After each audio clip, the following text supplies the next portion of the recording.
हे लोगोफोर दिनैनि बे गोदान मोनसे शर्ट आपडेट भिडियोआवहाय नोंथांमोनखौ गासैखौ बरायनो थालायबाय। स' लोगोफोर दिनै आं नोंथांमोननि सिगाङाव मोननै भिडियोनि गोदान आपडेट लानानै फैलायबाय। स' नोंथांमोना भिडियोखौ आबुङै मिथिनो थाखाय जागायनायनिफ्राय जोबजासिम नायलाङोब्लानो जाबाय। स' गिबियावनो दङ साननैसो सिगाङावसो आं मोनसे भिडियोनि गेजेरजों बुंनानै होखादोंमोन जे लाइजाम मुंनि मोनसे अफिशियेल गोदान मिउजिक भिडियो फैनो थांगासिनो दङ होननानै आरो बेयाव गोबां मानसिफोरानो कमेन्ट खालामदों माब्ला हगारगोन आरो बबे चेनेलाव नुनो मोनगोन होननानै। स' फाइनाली बे लाइजाम अफिशियेल गोदान मिउजिक भिडियोखौ दिनै बिंगियारि मिउजिक प्रडाक्शन चेनेलाव हगारनानै होबाय दे लोगोफोर। आरो दासिमाव नोंथांमोना गोबाङानो बे मिउजिक भिडियोखौ नायाखै जानांगौ, बिनिखायनो नोंथांमोना जायफोरा नायाखै बिंगियारि मिउजिक प्रडाक्शन चेनेलाव थांनानै बयबो नायहैब्लानो जाबाय। आरो आं भिडियोनि लिंकखौ बे भिडियोनि डेस्क्रिप्शनावबो होनानै दोनखादों। स' नोंथांमोना बेयाव थांनानैबो नायहैनो हागोन। आरो बे लाइजाम अफिशियेल मिउजिक भिडियोआवनो गाहाय फाव खालामगिरि महरै दङ जेसि नार्जारी लोगोसे सुदेम सना रामचियारी बिथांमोना। आरो मेथाइखौ रोजाबदों जेसि नार्जारी बिथांजोंनो लोगोसे उषारानी ब्रह्म बिथाङा। आरो बे मिउजिक भिडियोनि कनसेप्ट डाइरेक्शन एन्ड करियोग्राफखौ खालामदों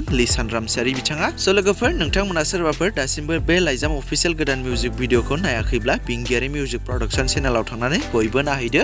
आरो नेक्स्ट आपडेटआव दङ लटिफ क्रिएशन बेनारनिफ्रायबो आंनि जामारगोन ना मुंनि अफिशियेल गोदान मिउजिक भिडियो फैनो थांगासिनो दङ, जेराव बे फैनो गोनां मिउजिक भिडियोआवनो फाव खालामनायखौ नुनो मोनगोन लटिफ लोगोसे पुनपुन ब्रह्म बिथांमोनखौ। आरो मेथाइखौ रोजाबदों रिमाल दैमारी लोगोसे पुर्णिमा बर' बिथांमोना। स' बिथांमोना बे फैनो गोनां मिउजिक भिडियोनि ससे टिजार भिडियोखौ लटिफ क्रिएशन चेनेलाव हगारनानै होखाबाय। स' नोंथांमोना जुदि सोरबाफोर नायनो गोसोब्ला लटिफ क्रिएशन चेनेलाव थांनानै नायहैनो हागोन। आरो फुल मिउजिक भिडियोखौ नोंथांमोना नायनो थाखाय एसे नेना थायोब्लानो जाबाय। स' लोगोफोर बिदिब्ला दासिमनि सुंद' आपडेट भिडियोआ बेखिनियानोमोन। जुदि नोंथांमोना भिडियोखौ नायनानै मोजां मोनदोंब्ला लाइक खालामदो। आरो बेफोरबायदिनो माखासे फैनो गोनां मिउजिक भिडियो एबा सावथुनफोरनि बागै आपडेट्सफोरखौ मोनबाय थानो थाखाय चेनेलाव गोदानै नायदोंब्ला चेनेलखौ साबस्क्राइब खालामनानै खाथिनि बेल आइकनखौबो अल प्रेस खालामना लायोब्लानो जाबाय।